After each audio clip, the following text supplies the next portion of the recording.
welcome to another episode of La Ventanita. I am your co-host Carlos Frías, the food editor of the Miami Herald, and I'm joined by my lovely and brilliant and goofy co-host Amy Reyes, the editor of Miami.com.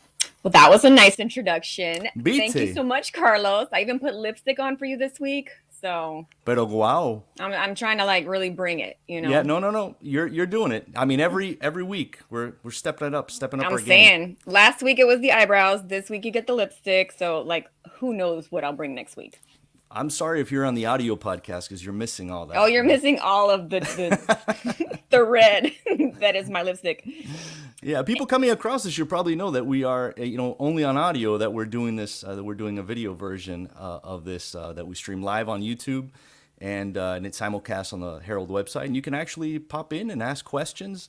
And if they're not too offensive and we think we will answer them. We think they're good, we'll answer them and we'll talk to them about them with our guests.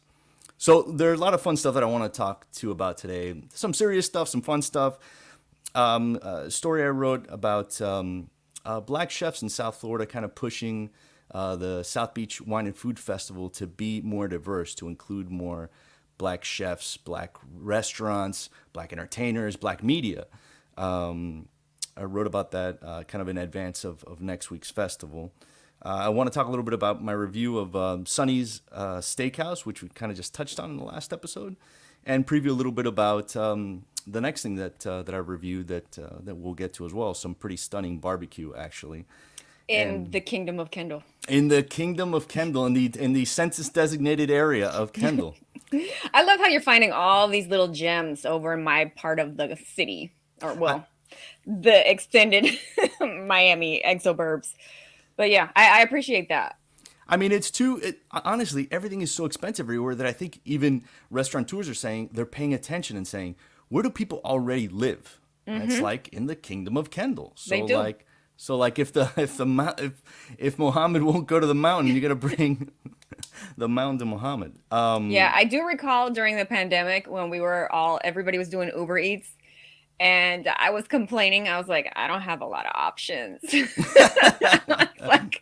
It's like Boca's Grill, P.F. Chang's. But you know what? I do have, I'm getting more and more options. A lot of them just didn't subscribe to Uber Eats. So you had to go physically get it. But now I feel like we have Kendall has a very robust culinary. Okay, all right. Pump the brakes. Pump the brakes. I mean, there's a line 100 people deep when the new Chick-fil-A opens. So, Yeah, but Chick-fil-A is kind of universally understood as being legit fried chicken when you're on the go. So stop hating. If you say so. Right. Well, listen, we've held them. We have a pretty cool guest today. It's a guy I've been wanting to talk to for a long time, and his name is Derrick Turton. He goes by Chef Teach.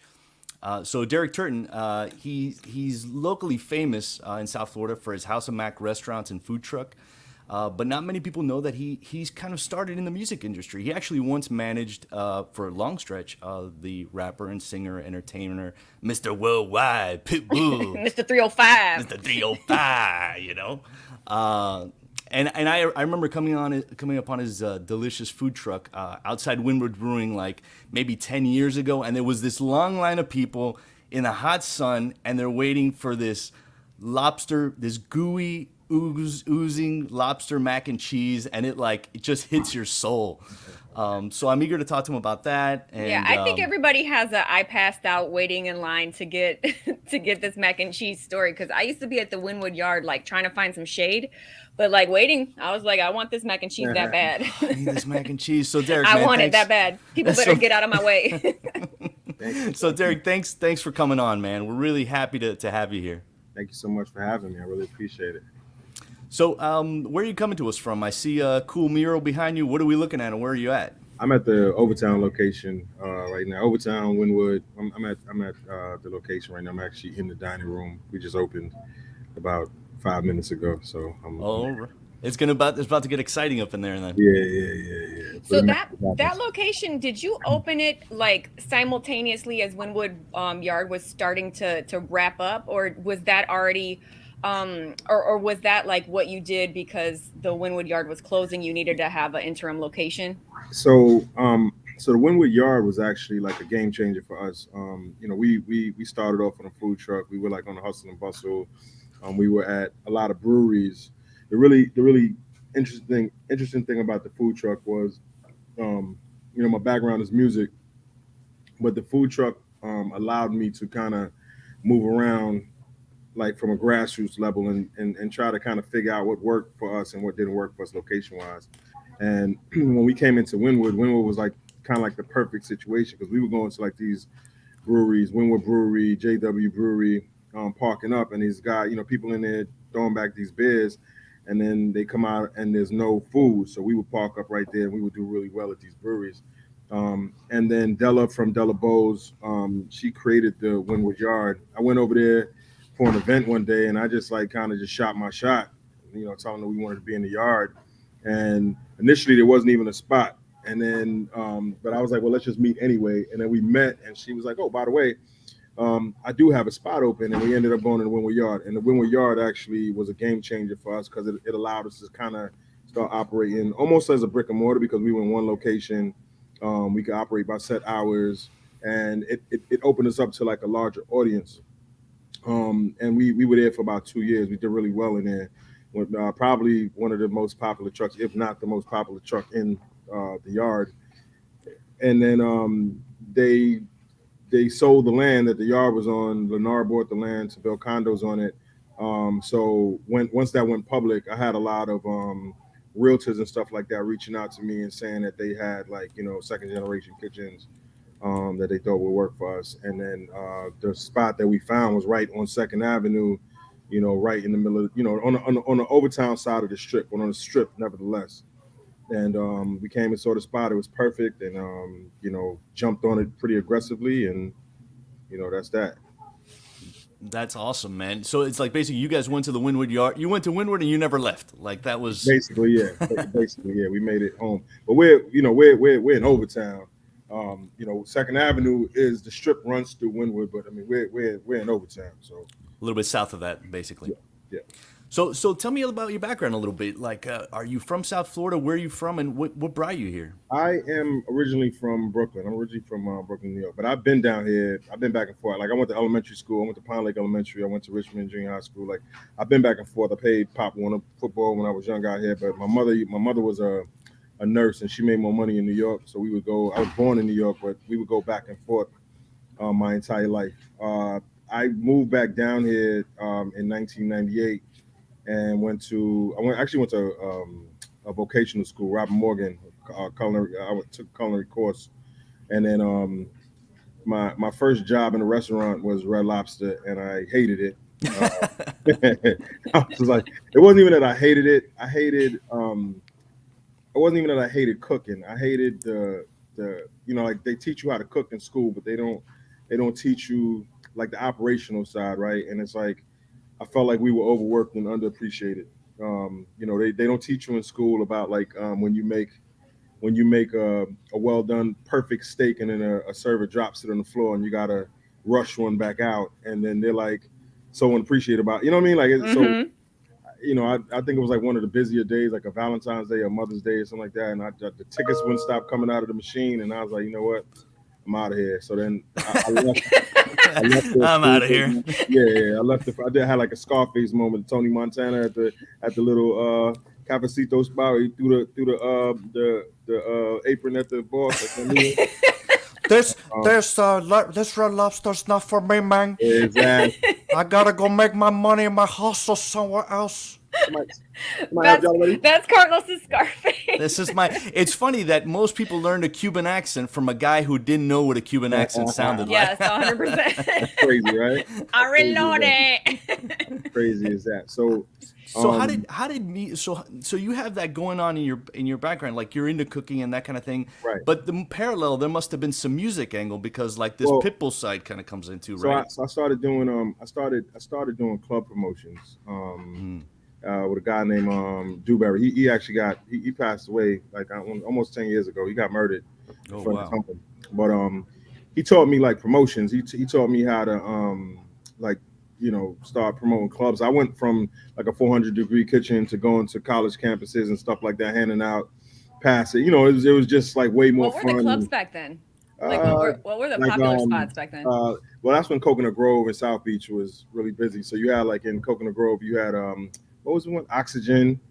Yeah, Oxygen. You had uh Liquid on the beach. You had I mean, it was like that whole South Beach scene, like between like 12th and 15th, and then you had like Coconut Grove it used to be Chili Peppers, I think, before it was Oxygen, 609, like all those spots. So South Beach and Coconut Grove were kind of like really popular, and I went from cooking to promoting, and then the I actually got into the music business on Karma. Like I was outside of a club promoting, and this guy Jeff Sanchez, he actually works for the NBA now.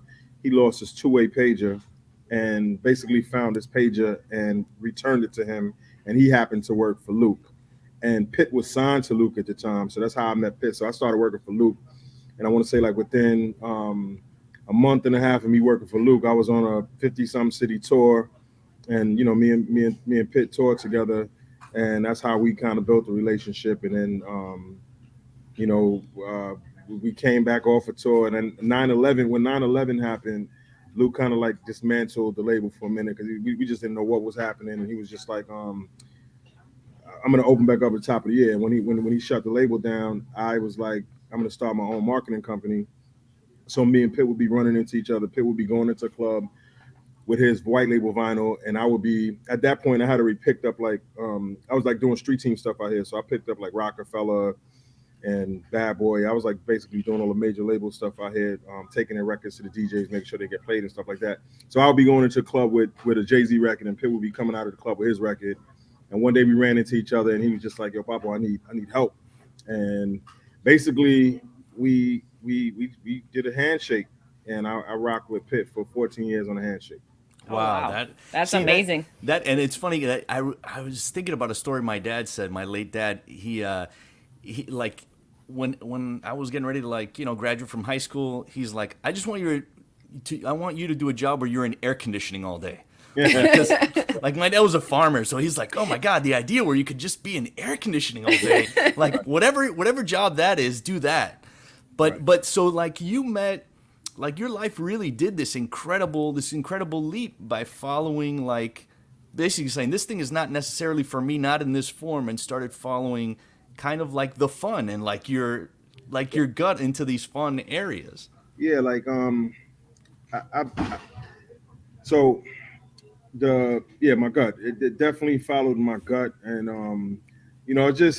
I was just trying to, when I was in my early 20s, I was just really just trying to find my way. I didn't really know what I wanted to do per se, so I was just kind of just like following my gut.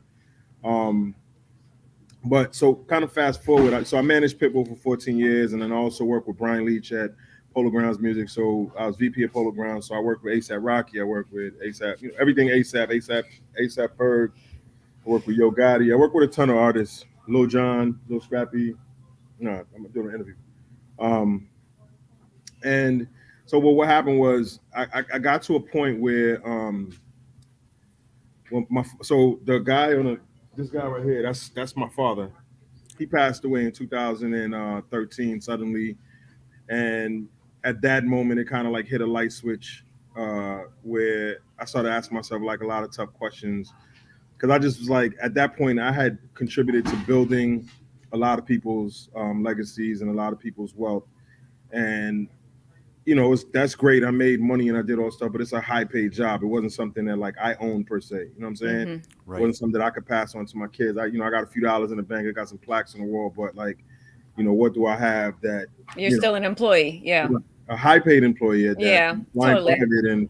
But it's like these artists, especially these days, they can wake up one day and say, "Hey, I don't want to rap no more. I want to. Mm-hmm. I've given my life to God," or just so many different things that can happen. My life to God. It's happened, right? It happens. So there's so many things that can happen, and it's like basically you build a lifestyle around somebody else, right? And so that wasn't secure for me anymore, and so I wanted to start focusing on my stuff. So when I was in the music business, when we would come home, because we would be going on tour, for 60 days, 90 days, 30 days, whatever. And then when we would come home, I always loved cooking therapeutically. I just didn't like doing it professionally. But when we would come home, I would do these huge barbecues at my house, these huge spreads. And that would be the only time where we would see each other's like family and kids and stuff like that. And then we're back out on the road again.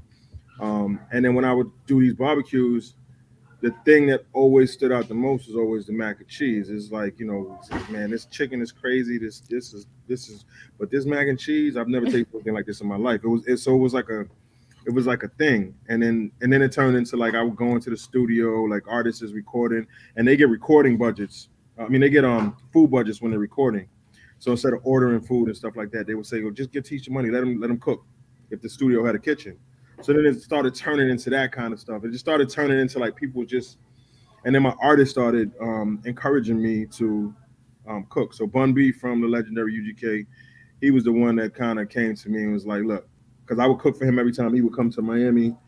And then he was just like, look, man, you got something special and you need to take this more seriously. And I was just like, I didn't see myself going back into like any kind of kitchen, doing anything commercially, anything like that. And he was just like, listen, he sat me down one day and he told me, like, if you don't at least shoot your shot, you're never gonna forget yourself later in life. You're gonna have a lot of regrets and stuff like that for not trying. And I thought about it, and I was like, you know what, I'm gonna do it. So I was still working for Polo Grounds Music. We was like we had a label under RCA, longest running urban label in RCA history. Um, we I bought a food truck, and I would literally be on conference calls, and then they're like, somebody's making a bunch of noise in the back. I'm on a grill, on a conference call with the phone. What were you making in that food truck at I first? don't know, man. I was cooking chicken. I was prepping. You know what I mean? But it's like it's noisy, and they're like, somebody mute your phone. There's a bunch of noise in the background. So I was literally.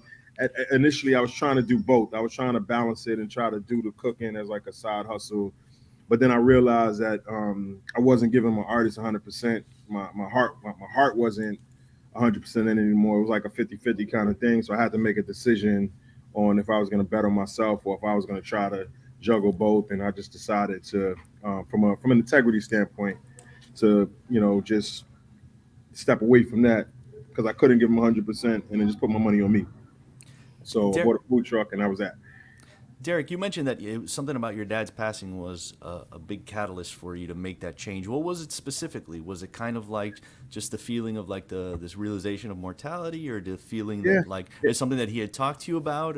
No, it's exactly what you just said. The mortality, like the finality, right? It's like you realize that you really only got one shot of life, and there's no do overs. That's it. Like Yeah. he checked out. He wasn't. Like it's different. I think like when people are sick or like you're expecting. It's like they got a sickness and an illness, and but it's different when it's sudden. Like he woke up one morning. They thought he had pneumonia because his lips were turning blue, and he went to the hospital, and he had a tear in his aorta, and they rushed him into surgery, and basically he didn't make it out of surgery. So, my last conversation with my dad was when the weather clears up, we're going to take the kids to Disney World, and it didn't go down like that, right? So yeah, the mortality, the mortality, and just like me being there with him, and just like, wow, this is it, right? And just and then you think about everything you've done. That's the moment where it's like, okay, cool. Like, what do I have to show for? Like, what what was my purpose in life? You just start asking yourself like a lot of weird questions that you don't necessarily ask yourself otherwise. And for me, the light switch just went off, and just like I said, there's no do overs. I got one shot of life, and what am I doing with my shot? And at that point, I was just like, I've been really dedicating my life. I don't regret any of that stuff. Like Pitbull is my brother, and I'm grateful for that entire journey. I'm grateful for like everybody else that I work with because it actually conditioned me to be doing the things that I'm doing right now. It gave me a lot of critical thinking skills, and I'm grateful for the journey. But like the time had just come for me to just start focusing on building my own, ownership, generational wealth, and just focusing on my own. Like it was just time for that for me. So that was that. That's a big that's a big thing that, like, I'm the son of immigrants, so like Right. before my dad, there's no such thing as generational wealth. Right. And I know for a lot of folks who are black that grew up in America, there's not, because of real estate and redlining, everything Right. else. Right. There's not always. It's much harder to build that generational Right. wealth. So I think it's interesting to kind of just step on that a little bit and say, like, if you can do something not just for yourself, but also start thinking down the line a little bit, like Right. if you have kids, or you thinking about having kids or things like that. Yeah. Was that something? Well, I mean, my kids and my family and everything else is that's definitely my purpose. Hold on one second. I'm sorry. My kids and my wife and my family, it's definitely my purpose. That's definitely part of my drive and what makes me. Hold on a second. Hey yo, hey, I'm sorry, I got like a homeless he's window. in the middle of a restaurant. See, this is how you know Wynwood is still Hold on Wynwood. Yeah, one second. Wynwood is still Hold on popping. one second. Yeah. Yeah, it's see, okay. see, Wynwood still. If you have you have a homeless guy come knocking on the door, like that is still kind of Miami. That Yeah, will happen. He's having a very Miami situation there right now. No, but you know what? I mean, I think Wynwood's so interesting because parts of it have been overrun and kind of turned into like that Lincoln Road Disneyland, but parts of it still feel like regular, like you don't have to drive 5 minutes in any direction to like be in that a housing project or to be Right. downtown. Yeah, but the thing is, you got to see the beauty in it. Like, Yeah. you got to be able to see it. That's that because you try to come into Wynwood when Wynwood's already Wynwood. You are priced in Wynwood. You got to be able to see the beauty in it before. Yeah. No, that's true. before- That's one of the things I was going to ask you. Like, what did you feel about? How did you feel about the transformation that you saw? Because the Wynwood Yard was a very kind of it was a very rustic, kind of thrown together, but really cool environment in Wynwood. Right. And I felt like it was like right at the very tipping point when Wynwood was just starting to, get all these developers coming in. And like, how did you feel about the way things changed over there? Well, I felt like I've seen it before. Like I'm from New York, and I've seen Brooklyn. it happen. Yeah, like I've seen it happen It in happened. Brooklyn, in Dumbo. I've seen it happen in Williamsburg. I saw it happen in Harlem. So, and it's the same way. Like they bring in the artists make it cool, people embrace it, and then they price the artists out, so the artist can't even Yeah. can't even afford to live there anymore. And then they that's a gentrification thing. So, I mean, it is what it is. Right. Is that why you decided that you wanted to have the Wynwood location? You wanted to, try other markets too, to make sure that because eventually at some point there's always a possibility of getting priced out of that neighborhood too. Cause like It's already that's happening. kind of, It's already happening. It's like for me, my next step is I just want to own the land. Everything is my next phase in life. Everything is about ownership. Well, not even my next phase. This phase in life. I just purchased my first home. I'm everything I'm trying to do right now is from an ownership standpoint. So I want to own. I don't want to take out no 10-year lease, 20-year lease, and all that stuff. I want to own the land that my restaurant is on, so that way, I don't have to worry about being pushed out. of the neighborhood that you helped build. Yeah. Yeah, like, and that's basically what happens. It's like we help bring the value up in the space, and then you use that against us and then push us out. I mean, that's basically what it is. So, only way you can prevent that is just owning. Right. You gotta own the land. So, Since you have locations in 3 different kinds of Miami neighborhoods, like you have one in Doral, you have one in North Miami Beach, and you have Right. one in Wynwood. What are the different kinds of what are the different kind of clients that you guys have? Like if you go to the Doral place, what are people always getting? Like what are they really into? So Doral, the Doral location is more. There's a lot of Venezuelans in Doral, so they order a lot more beef. They order a lot of like we have like barbecue beef. We have they even take like we got a jerk chicken one. They'll do jerk beef. They do a lot of stuff with beef. I guess because culturally they eat a lot of beef. Wynwood is, but there's also like the police headquarters is right there, so we get a lot of people from the police department that come in there. And the thing is, like with Doral has a an express menu. So we don't sell wings, and it's like some things that we sell in Overtown and in North Miami Beach that we don't sell in Doral because it's more like an express.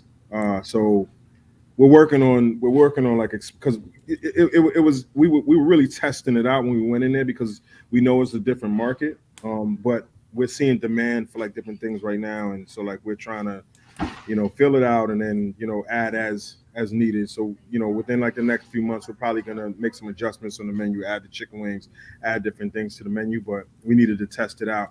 But they definitely in Doral, they definitely eat a lot more beef. And then North Miami Beach is pretty balanced. It's a little bit of pretty much everything. It's more residential area. And then Wynwood is like we got to constantly keep like recreating. Like we just for Valentine's Day we were doing like stuffed lobsters with seafood mac and cheese, and we did a stuffed lobster with like rice and peas and like curry shrimp, like and it all sold out. So like Oh wow. yeah, like Wynwood is like really diverse and Wynwood. What I love about Wynwood is, what I love about like the Wynwood area is that um, people. It's a good mixture of locals and tourists. So like even like during the pandemic, business slowed down a little bit, but it didn't stop because we still had a lot of locals that came and supported us. So yeah. Derrick, your place is like, it's funny because you went from like being surrounded by musicians and celebrities, Right. and then you're into the food world, and now it's like full circle because now like your spots are favorites of like musicians and celebrities and what have you. And I imagine that a part of that is that comfort food element, like that idea that like this is like a delicious version of a thing that I had as a kid, Right. mac and cheese Right. and whatever. Tell me about that a little bit. Like, what is it about your restaurants or your mac and cheese that would get Rihanna to fight the autograph seeking crowds to come? Well, I think one of the best things that I've you know gotten from people that I've worked with over the years is just support. Um, I've always kept my face clean, and like I said, I've been a part of a lot of these guys' formative years. And I never really asked anybody for money. I never really needed help like that when I was trying. I needed help, but not. I never had to really go to these guys for like financial help and stuff like that.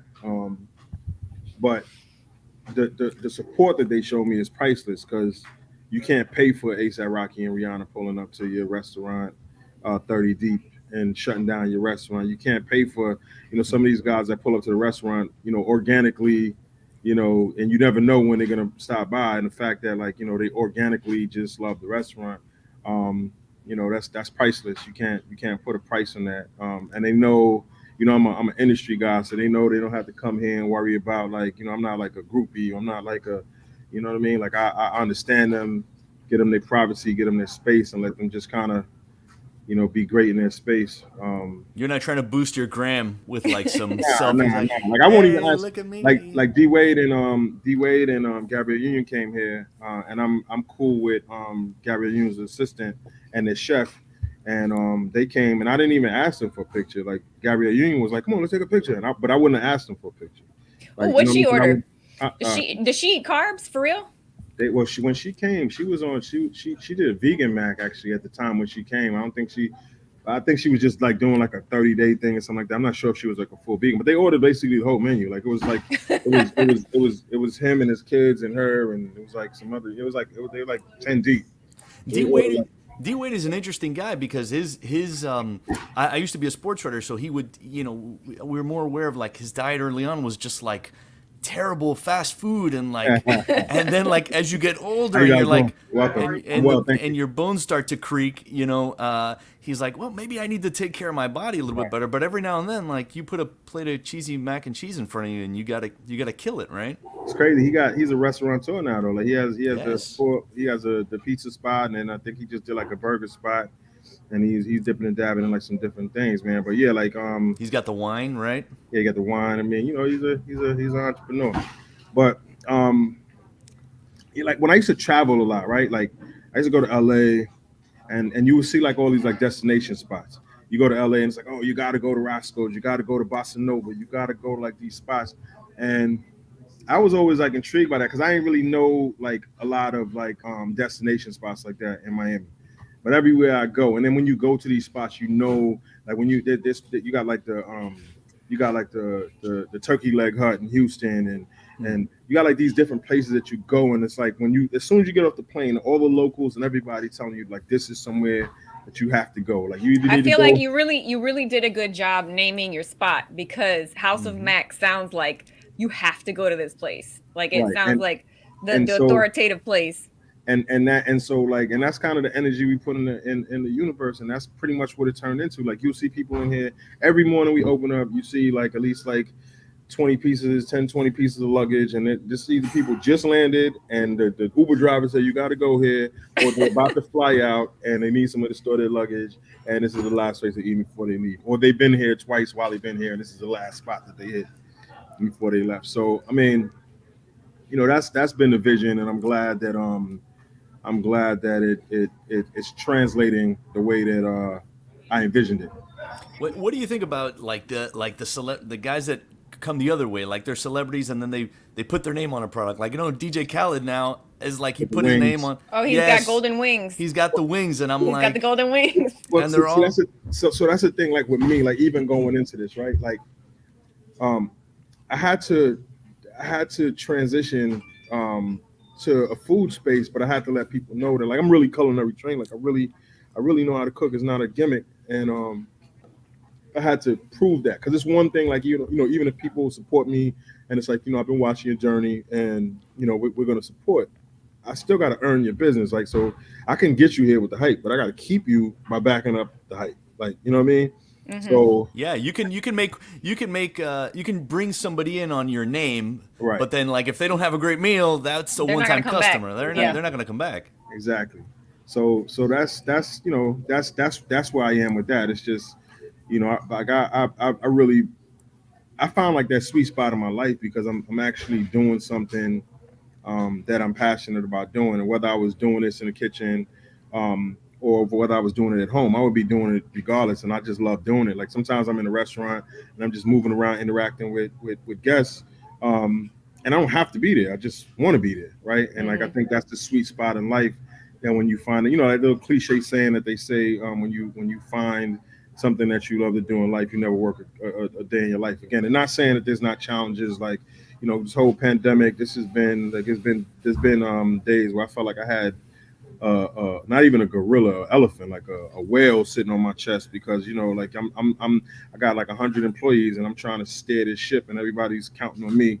So there's times where it's like extreme pressure and you're trying to just figure it out, but where those extreme lows, there's also like extreme highs, and from a purpose standpoint, like I put $1 million worth of employment back in Overtown in a pandemic, right? That's And amazing. That is like amazing. so from a purpose standpoint, you know what I mean? It's like you really making a difference in people's lives, whether they know it or not. And it's a lot of guys that work for me that I know if they weren't working for me, I probably saved a lot of people on both sides of the fence. I probably saved them from themselves, and I probably saved a lot of people from because these guys, they're gonna eat by any means necessary. So you know what I mean? Like Mm-hmm. it starts by a lot of people complain about what the problems are in the communities and all the stuff, but not many do something about it. So I'm just trying to just do my part and actually try to make a difference in my community, and that's the purpose part of it that like really drives me to keep going every day.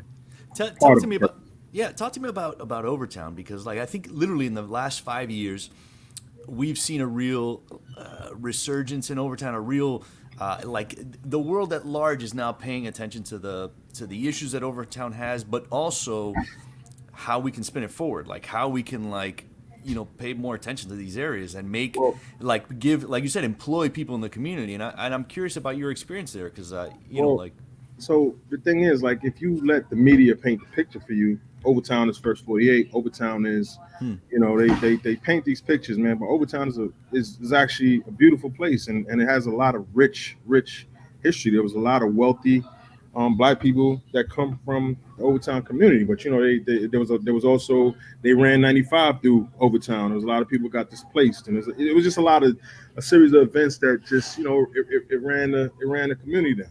Um, it's very much like Little Havana. You drive through Overtown today, and it's like a different flavor of Little Havana right, in the sense that it's a real organic community. It wasn't something that was built, for tourists and people to come there. It's right, like something that built organically, right, and it's interesting to watch people, even who grew up in Miami, rediscover it. right.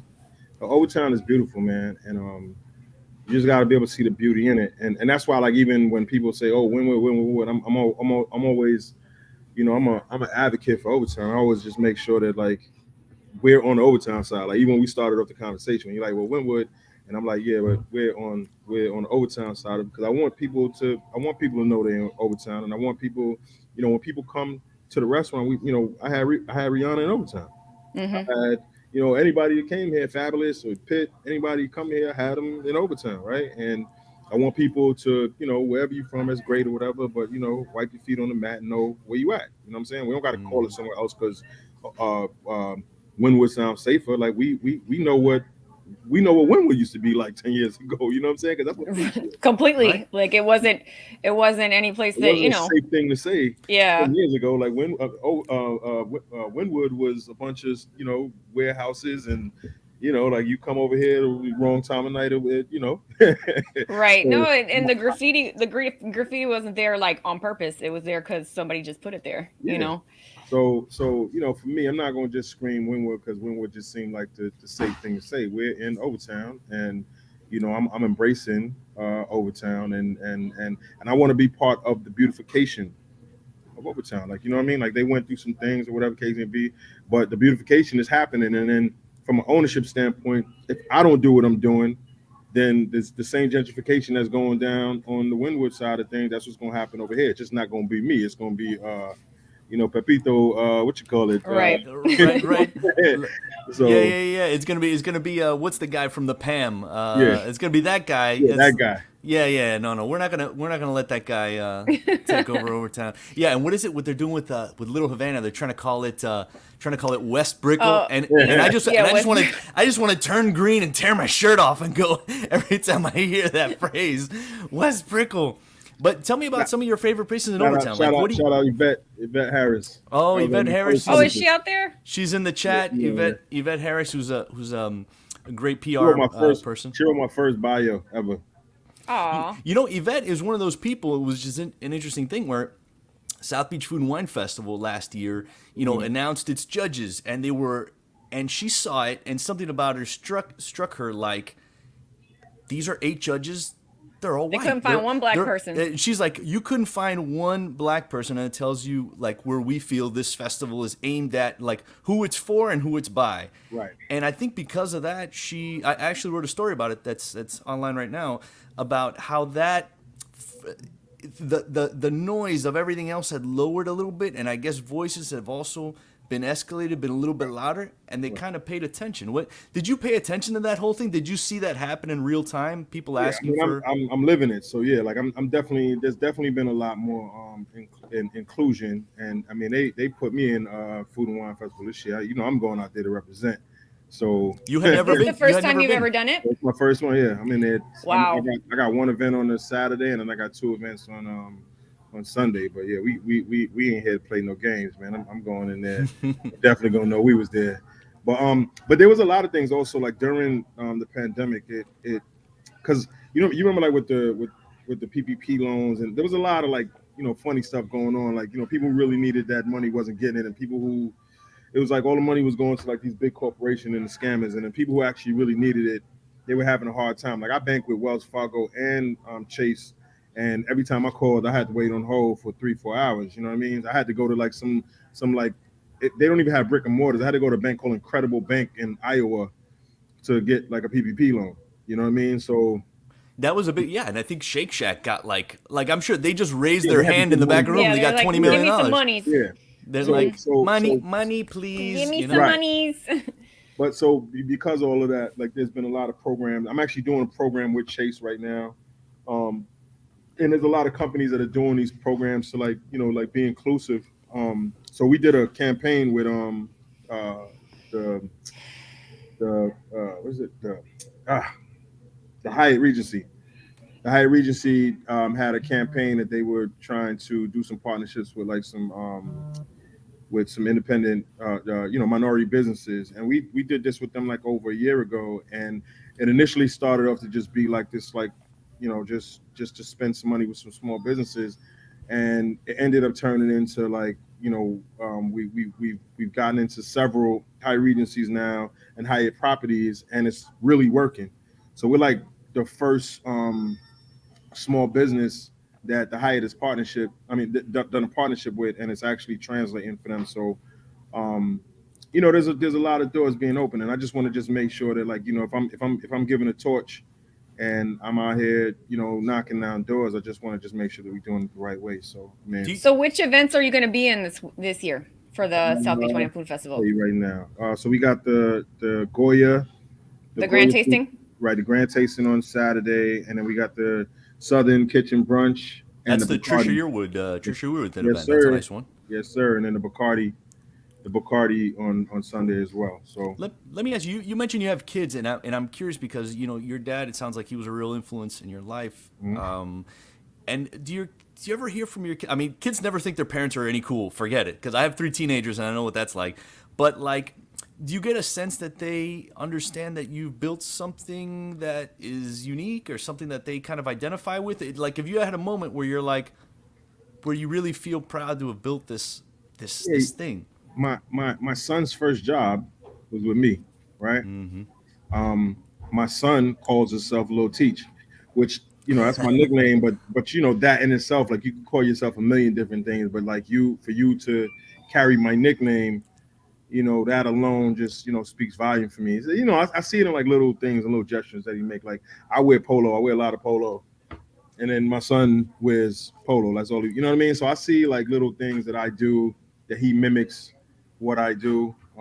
That hits me in the feels. How old's your son? He turns 21 this month, actually. Oh man, that is so nice. At 21, like, you feel like you just might be losing them, and they snap back. That's exciting. But but when going back to like just generational, just like, I'm trying to break like, I just purchased like my first home, but like, my son is 21. I've been having conversations with him about his credit. I've been having conversations with him about renting versus buy. Like, nobody really had those conversations with me when I was growing up. So a lot of these things I had to figure out. And like a lot of things, like when I first got into the music business and stuff like that, and I first started making money, culturally, like I used to gauge success by a dollar amount. So and then when I started making money, when I made my first $1 million, I didn't even like, I was like, I didn't feel fulfilled. I thought like, when you make $1 million, like, okay, cool, like, you made it, and it's like, you can just sit back. You jet off to Bimini or whatever. Yeah, I mean, don't get me wrong, financial freedom is great, but like, people seem to think like, because when you make money, it just, everything just goes away and you got everything figured out. And like, for me, money is great, but money didn't bring me purpose. So like, with my son, I'm trying to teach him not to just chase a bag, chase purpose. Like, with my kids in general, I want them to chase purpose. I want them to follow their purpose. I don't want them just to be, because you chasing money, you do anything for money, man. Like, you know what I mean? Like, if money is what just drives you, you're for sale. Like, whoever's the highest bidder, you're for sale. Your integrity and everything else is for sale. You got to stand on something. You got to be able to stand on your integrity, and you got to follow your purpose. You can't just be following, chasing paper. You know what I mean? So, and whatever that means for you, like, like, I have a restaurant, but you might not want to, I'm not trying to force this on you. I want you to find like whatever that sweet spot is in your life, and I want you to find that for you. And I'm going to help you, and I'm going to support you, and I'm going to, I'm going to invest in whatever you want to do.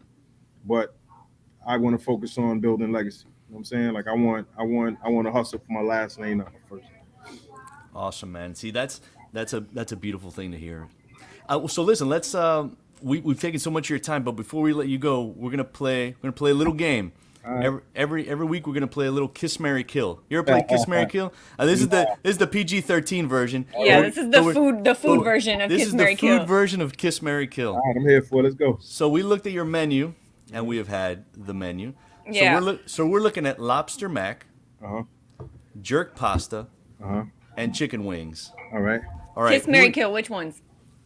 You said lobster mac, Lobster Lobster mac. mac, jerk. jerk Uh-huh. pasta, and your chicken wings. Who are you gonna kiss? Which one are you gonna kiss? Which one are you gonna marry? And which do you have to kill? Well, a lot of people would kiss the lobster mac, but I just don't eat. I don't eat lobster, so I'm gonna kill the lobster. I'm definitely gonna kiss the I'm gonna kiss the pasta because I'm my family's Trinidadian, so I love the spices. I love I like to try to infuse a lot of spice into my food, and out of those three, I'm definitely gonna go with the pasta.